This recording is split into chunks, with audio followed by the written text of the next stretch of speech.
Hi, everyone, and welcome back to another edition of Step Up Your Studio, the podcast that will provide you with the blueprint for your success. And today in the hot seat, our good friend, Ashley Andrews. Now, Ashley was the swing and resident choreographer for the original cast of King Kong on Broadway. He was also the associate choreographer for Jesus Christ Superstar that toured all over the country, and he was on Broadway in the show Diana. And currently, he is the associate choreographer for Sunset Boulevard. He is also the assistant artistic director for the Dance Teacher Web Conference and Expo. A very busy man you are. Ashley, welcome, welcome. How you doing? I'm really good, thank you. Wow, that's some introduction. Thank you very much. Well, it's all true, nothing but the truth. So, Ashley, let's get right into it. As somebody that's casting shows and you're looking for dancers, teachers are always, giving their students different pointers and tips to audition. Obviously, this is a whole nother level of auditioning for a Broadway show, but what are some of the traits that you're looking for in a dancer today that's coming to audition? Yeah, great question. In fact, it's funny you should ask. I'm teaching at Broadway Dance Center at the moment, and during my class on Thursday, I kind of got into this conversation working with these professional dancers who are turning up to these Broadway's auditions. I think the biggest thing to remember whenever turning up to an audition or a casting is the people on the other side of the table are really hoping that you solve all their problems, right?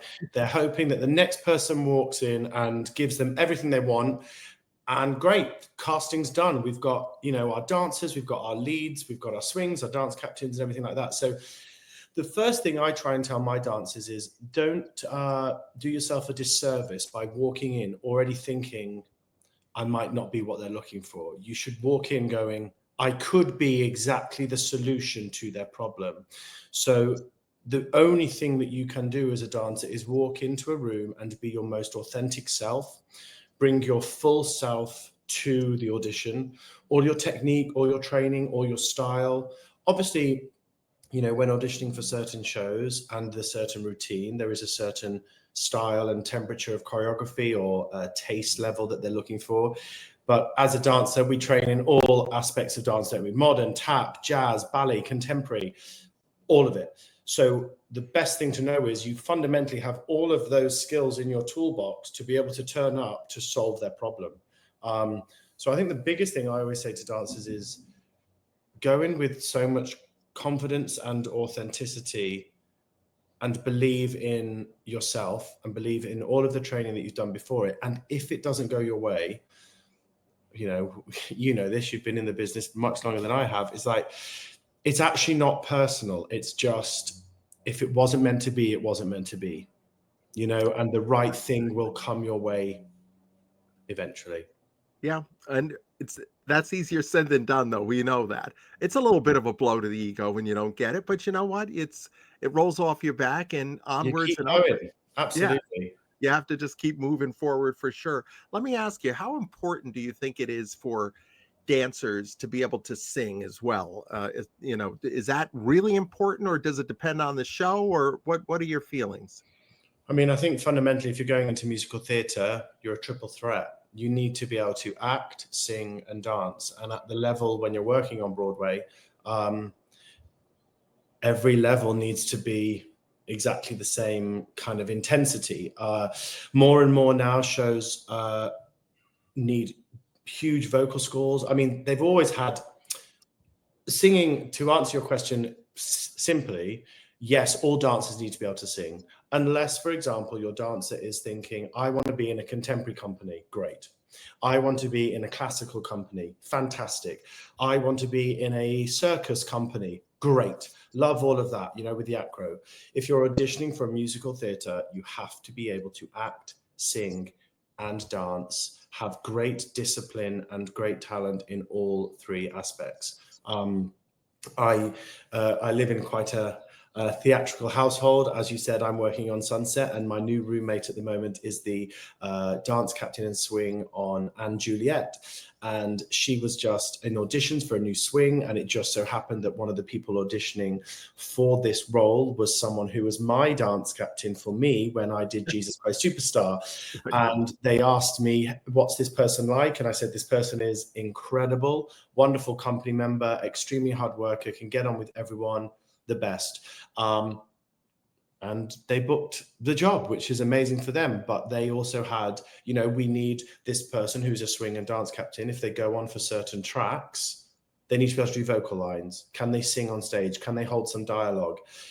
You have to be able to do all things. And the more tools you have to your belt, going back to your first question, Steve, the more problems you can solve.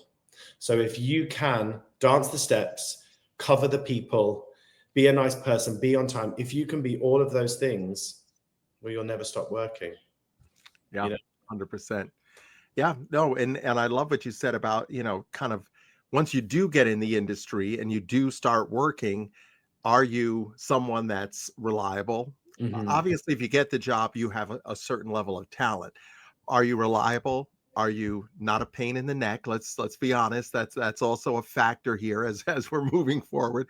Because if you're easy to work with, people want to work with you. And I think all of those things. Look, we teach our students in dance not just pas de bres, grand jetés, and pirouettes, life skills and life lessons. So these are tips. I mean, if a teacher even just wanted to with her students, just maybe one day say, hey, look, we're not going to necessarily do a dance class today. We're going to talk about audition practices, because whether they want to get into the industry or not, how to present yourself, how to audition is really, what is an audition? It's an interview. It's a job interview. It just happens to be a job interview where you're dancing and singing and showcasing your talent. So, what are some of the tips as far as grooming, the look, that whole thing that I think is very important? And this can translate again. You could be going for a job interview in a, in corporate world.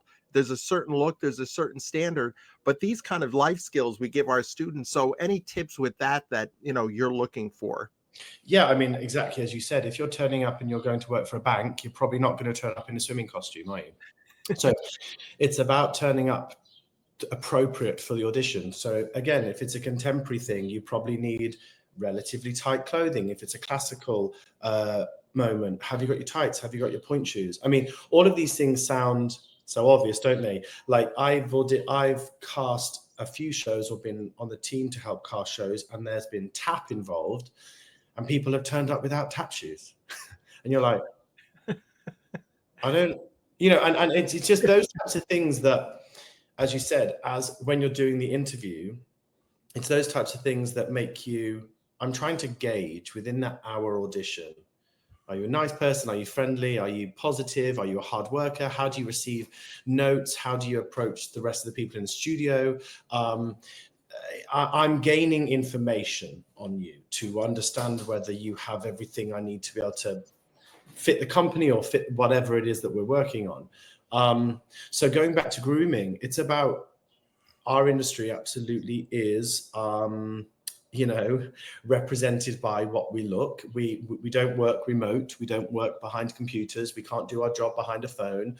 And so your approach to the work has to, how hard you work physically has to emulate how hard you work on the outside. I mean, it's like anything, if you're about to take a ballet class and you go to the bar, could you achieve that job in denim jeans and trainers? The answer is no. No. Do you know what I mean? So you have to look at the casting breakdowns, look at what the audition is, maybe work out if it's a new show and the material isn't created for you to watch. Great, look at the choreographer, look up the choreographer. Maybe what style is the choreographer? If they're a hip hop person, maybe they're going to be a hip hop. So I need to be ready to look and feel good in choreography that might be thrown at me. Or they also might have a bit of contemporary on their show reel. Okay, I need to turn up with outfits that are appropriate to go, as I'm learning it, no, this top doesn't work. And in between groups, I'm going to go back there, change my top and get back. Like, it's about making yourself, again, solve all their problems and be as flexible and pliable to, I mean, that's what creativity is, right? Like, Yes, 100%. fundamentally, nothing is definitive. No grand battement, no pirouette is definitively it. How you do it then makes it definitive. So the more flexible you can be in every situation is great. Yeah, and we were speaking with an agent recently who's her thing was auditioning dancers, and she shared with us that she was kind of appalled at some of the resumes that people hand to them. Mm. That it's like she was shocked. She was they were casting this one show, and she said people had come in, and it was like they put these things together in the morning. Are there any tips or things that you would like to share as far as do's and don'ts with? Have you seen some that are like, what Yeah, is this? so absolutely. So the thing, I think, as best, your resume should only be on one piece of paper, an A4 piece of paper. Everything, no matter how jobs you've done, you don't want to be going to the second and third page. Your whole resume, as best you can, needs to be on one page. Then you have to staple your headshot to the back of the resume. So if I'm looking at a normal letter and the words go from top to bottom, when I flip it over, I need your photo to still be portrait. What's frustrating, I mean, it's a little bit of a nuance, but what's frustrating is when people have their headshot on landscape, I'm kind of like, I mean, it's the tiniest of minutest thing, but it's just, I want to be able to go, vroom, what do they look like? Great. If I'm like, vroom, what do they, oh yeah, it just creates a stop in the flow. Also, people only, what's it called? Staple just the top corners. And then when I turn it over, it's flapping around. No, staple it on all four corners. It needs to be portrait, same as the letters of the resume. Black and white photos are gone. We don't do black and white anymore. I just want to see your face. Depends. I mean, some companies are different. Musical theater is kind of your traditional headshot. If you're, some people kind of do like dance poses where they're shouldering their leg.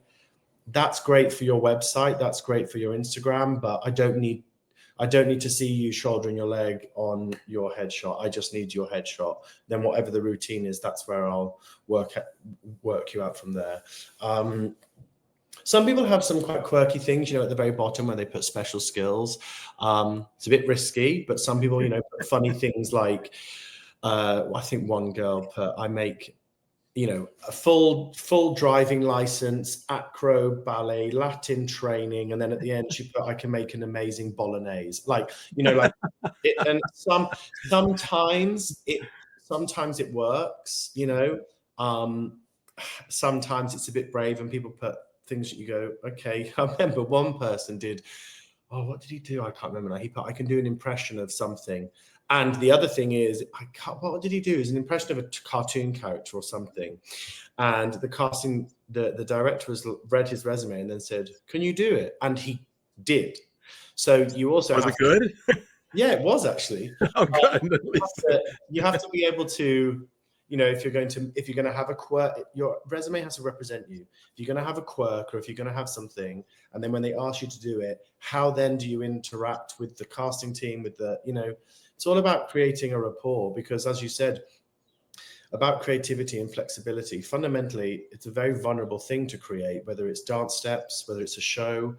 We're all trying to make the best thing. So you have to be also in a room where you want positive energies. You want people that are problem solvers. You want people that don't mind the long hours of tech, that still have a sense of humor when you've been doing one scene change for 5 days and you haven't moved past 5 counts of 8. And everyone's like, oh my God, but we're still working it out. It's all of that stuff, And I'm thinking about Ashley works with Angie and I when we do our keynote, and there's lots of editing going on. There's lots of correcting going on. I think we're pretty good though, receptive students during the whole process. Very good. We are flexible, is what we are. We're all flexible. So we definitely some people might say we take a chainsaw to it at times and we cut things down, but that's part of the creative process. I think folks who, if you're comfortable and you realize that, look, what's the ultimate goal here, right? As a creative team, the ultimate goal is to do the best you can, whether you're in a studio environment creating something, or you're in a Broadway show, or any level of performing. I think that's something I think we have to really try to instill in our students, is be receptive. I love that word that you use, be flexible, and that's got nothing to do with splits or anything like that. It's being Yeah. flexible in your approach to things, which I think is such an important trait for us to be able to give to our students, for sure. Mm. As far now, you've done a lot of great videos for Dance Teacher Web. So folks, you can go and look at some of those videos on Dance Teacher Web. Ashley also has been a staple at the conference every year, creating some great classes and giving studio owners and dance teachers great content to take away. Uh, what do you think about that continuing education aspect for dance teachers and studio owners, as far as continuing to go? Where do you get that inspiration? How do you keep yourself fresh, and what role does continuing education play in that? Yeah, I mean, when I first met, yourself and Angie, and I had no idea that this was even a thing, like a dance conference for dance teachers, not for students, for dance teachers. And I was like, oh God, and I remember when you first asked me to teach, I was like, I don't understand. I'm teaching dance teachers how to teach dance teachers how to, I just couldn't get it. And then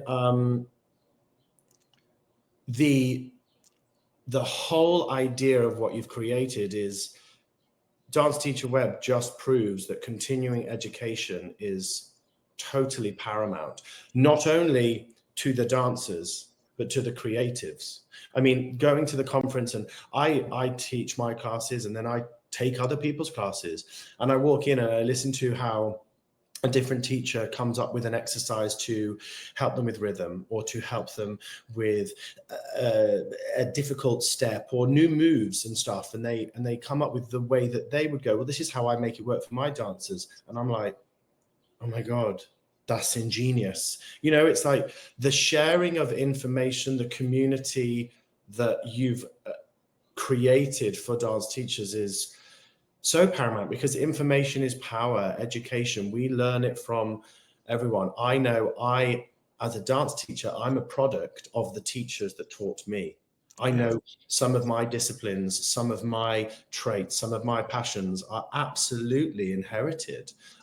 Then, of course, as I've grown into my own skin and my own creativity, I've found my voice within my own journey. But that journey is never not inspired by something else. No matter who you are, no matter what level you are, choreographer, director, anything, chef, dog groomer, you're only ever inspired by the passing on of information, and also the exposure to new information. So we all know that it's important to pass on information until you're in a community space that is directly devised to concentrate that transaction, which is exactly what Dance Teacher Web is. And I mean, it's just, it's incredible. I didn't realize how important it was. I knew it was important, but then now, having been part of your conference, I'm like, oh my God, we need to keep this community going, because this is, how hard it is. You yourself and Angie were studio owners for 150 years, right? At least. I'm teaching at Broadway Dance Center, and I'm doing things, and sometimes I'm like, oh my God, I put a song on and I don't know how do I get into this song? What am I thinking? And I'm completely, like, last week I picked a song and I was like, my feet wouldn't move. I swear to God, I was in front of the mirror and I was like, I don't know what to do. I couldn't move. And honestly, funnily enough, I said this to my students, I had to go back to what I preached at Dance Teacher Web, or go back to some of those things that some of the teachers that I were inspired me, and go, okay, just try this, just try that thing that was from that one contemporary class you did. Okay, great. Okay, I've got 4 counts. Okay, great. Yeah. Those 4 counts turned into 6. Those 6 turned into 4 bars of it. Like, it's all of a sudden it's like creative block with your feet, right? It happens to us all for sure, where we get those little sticking points. And I love, Ashley said he went and goes in and takes classes. Angie and I love to pop our heads in.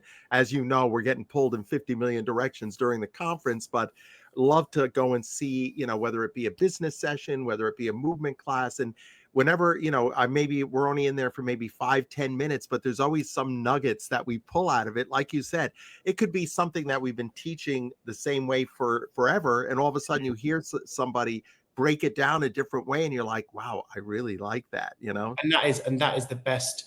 That's the best thing, because also what you also learn as a dance educator is sometimes your methods of teaching and methods of exploration actually also come from your pupils.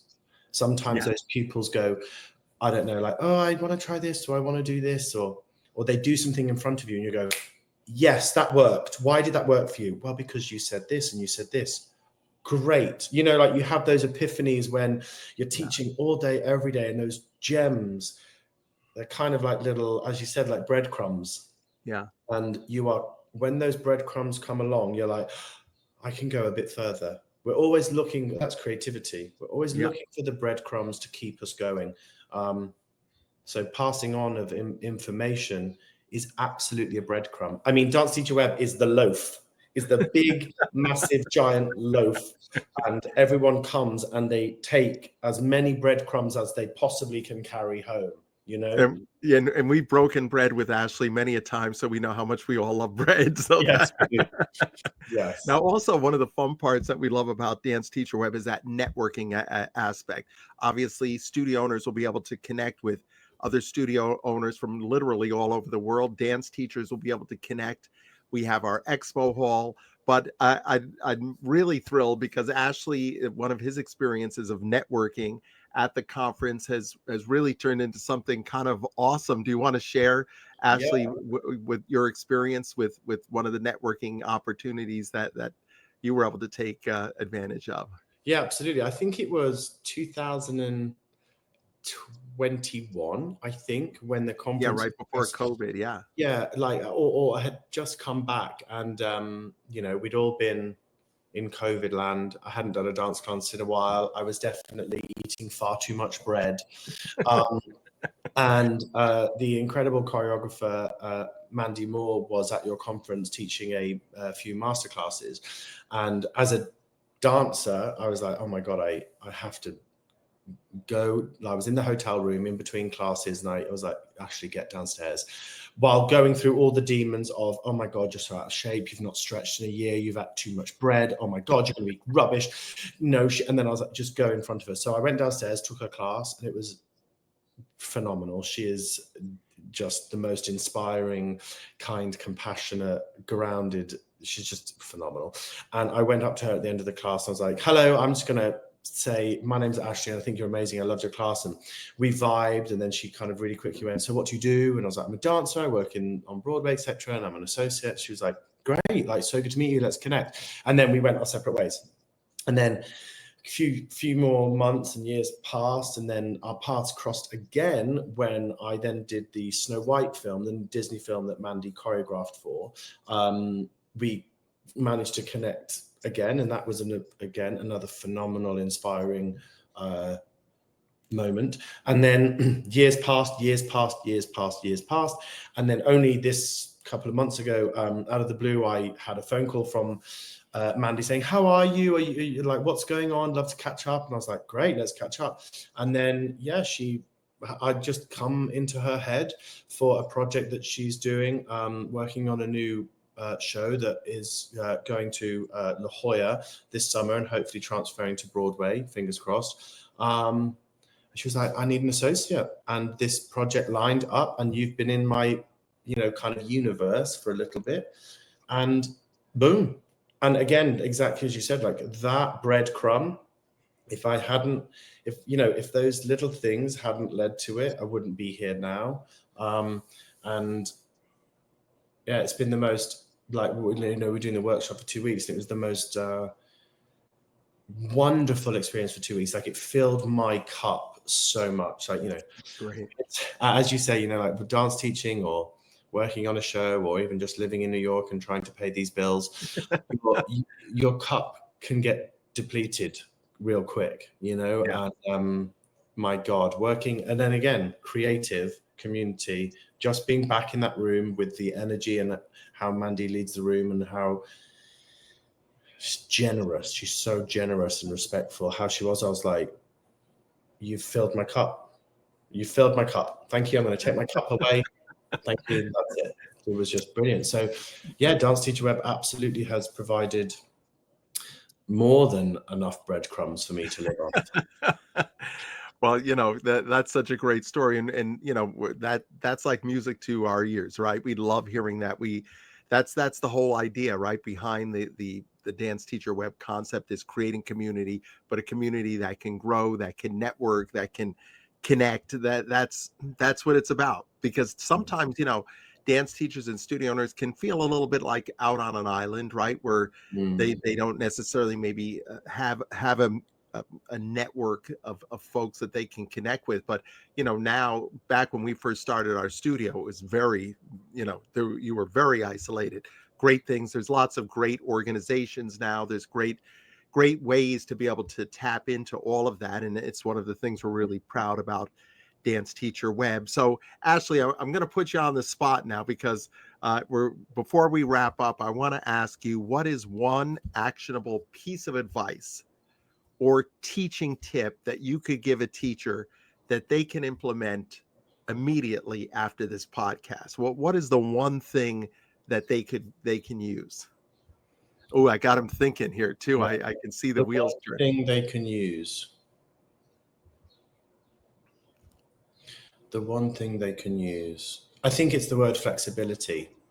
Flexibility across all aspects. I've never been a studio owner myself, but having been to your conference for now 5-6 years, hearing your amazing business seminars and all that, it's about flexibility. It's about understanding you're going to be frustrated with your students at time. You're going to be like, I've taught you how to pirouette for 5 years now and you still can't do a single pirouette.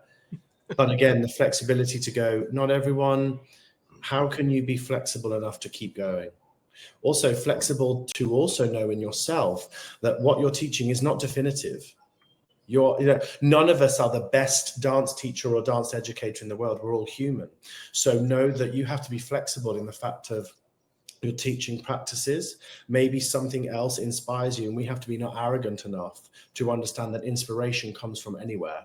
So even though you might be the dance teacher, you're the leader of the room, you're the boss, you're the superior, you're the adult, 100%. There is always a structure, whether it's, floor manager, CEO, president, or, in anything.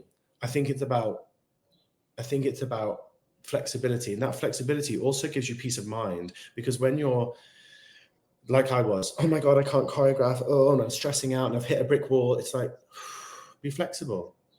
Don't be hard on yourself. If you've choreographed 75 solos in 4 weeks for competitions, give yourself a break. Be flexible and go, it's okay. You've got this. Go back to your teaching methods, blah, blah, blah. Also, be flexible in the fact that if you're stuck in a moment of choreography, maybe turn around to the student and go, what's your favorite move to ever do? Well, I really like kicks. Great. That's inspired you. Doesn't always have to come from you. Sure. Great. I want you to do a kick. And then they'll do a kick. And then you'll go, I'm inspired again. Now from there, do a roll onto the floor and come back up. Before you know it, you've got 5 counts of choreography. I think it's about being flexible. And I think you will absolutely know this way. You and Angie will know this way better than I do. But flexibility from studio owners, dealing with parents, dealing with scheduling, dealing with hiring of costumes and all the other things that I would never want to be a studio owner for. But it's all about being flexible. And that flexibility brings you back to a human level, rather than thinking you have to solve everything and everything has to come from you. It doesn't. You've created the space, you've created the oven to bake the bread, right? To bake the bread. Great. Let people bring some of the ingredients. And know that you're still the person who owns the bakery, 100%. You're not losing control. I think sometimes I struggle with, if I'm teaching dance or choreographing, you can you panic when you feel like you're losing control, when you're like, oh, I don't have the steps, therefore I'm not a good choreographer, or I don't know how to solve that person struggling with that dance move, oh, therefore I shouldn't be a dance teacher. It's like, you've got to be flexible and understand that inspiration and information comes from everywhere, and always take a kind of, if there's ever a moment where you feel yourself getting a bit airbound and out of the ground, just take 5 seconds to go, hang on, reset, gain the information. What is important here? That parent shouting at me because of this. Okay, this child's crying because she can't do a pirouette. Okay, fine. Do you mean, okay, the toilet's blocked. Okay, anything else want to go wrong today? But if you're able to be flexible, you can talk to the parent calmly. You can tell the child it's going to be okay because you're doing a great job and we'll keep working on those kicks, and you'll call the plumber and he'll fix the toilet. Done. And then you go home and you have a large glass of red wine. I think maybe that last part is the one actionable item that every dance teacher will certainly do immediately after this podcast. Yes, grab a glass of wine. Cheers, everyone. Well, look, Ashley is, as we said, a very busy man. However, if you'd like to have him come to your studio, teach, I could tell you he's taught at our studio for our students, whether it be the young kids, our advanced kids. He is great with them. He gives them inspiration. He gives them food for thought, as well as a terrific class. So, Ashley, if people want to get in touch with you, how do they do that? Yeah, please do. So you can feel free to email me, Ashley Andrews, which is my name there.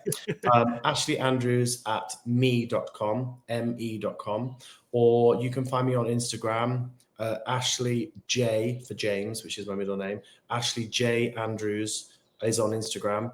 DM me, message me, email me. And as Steve said, yeah, I mean, I teach all styles: contemporary, jazz, musical theatre, choreograph. I also do workshops. I can offer show masterclasses as well, some show content, from the actual shows that I've been involved with. I can give your students that. We just did one for your students last week in 2 hours, and that was awesome. That was such an incredible experience.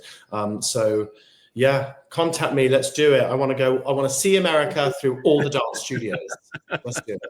Absolutely. And Ashley, will be at the conference. And again, he has great videos on Dance Teacher Web. And who knows, maybe Mandy Moore and you will appear again at Dance Teacher Web. Who knows? One never knows who won. Yeah, let's do it. Ashley, thanks so much for your time. And it's been great.